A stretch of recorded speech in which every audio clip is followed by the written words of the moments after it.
مخلوق کو مخلوق کی قسم کھانے کی اجازت نہیں ہے. من حلف بغیر اللہ فقد اشرک. اگر کسی نے مخلوق کی قسم کھائی تو اس نے اتنا گناہ کیا جیسے شرک کسی نے کیا.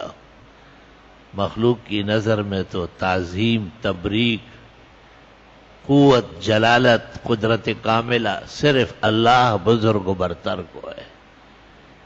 اللہ تعالیٰ کے سوا سب مخلوقات ہے اور اللہ تعالیٰ کے محتاج ہے. تفسیر بیضاوی میں اللہ الصمد کی تفسیر میں ہے الیہ یسمد فی الامور کلہا وہو لا یسمد الی احد. سارا جہان اس کا محتاج ہے اور وہ کسی کا محتاج نہیں ہے.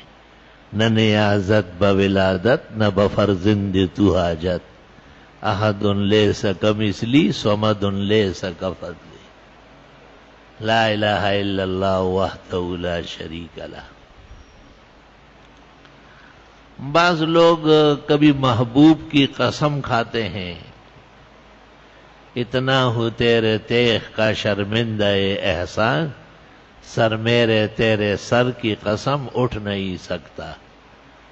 کبھی محبوب کے گال اور ہونٹوں اور رنگ ڈنگ کی قسمیں کھاتے ہیں، چستاد مخ پشانتے رنگ ہوئی او باغ لورزم پہاغ گل بویر کا اوما. اور کبھی مختلف اداؤں، تبسمات اور مسکراہٹوں کی قسم کھاتے ہیں. فتاوی ہندیہ جلد 5 میں ان کو غیر شرعی اور عرفی قسمیں کہا ہے اور جواز کی طرف میلان رکھا ہے. سنا ہے امام ابو یوسف رحمۃ اللہ علیہ نے کہا ہے کہ وہ قسم جو جل وعلا کی ہے وہ نبی اور ولی کی بھی جائز نہیں ہے، کیونکہ نبی اور ولی بھی الہ نہیں ہے، وہ بھی مخلوق ہے.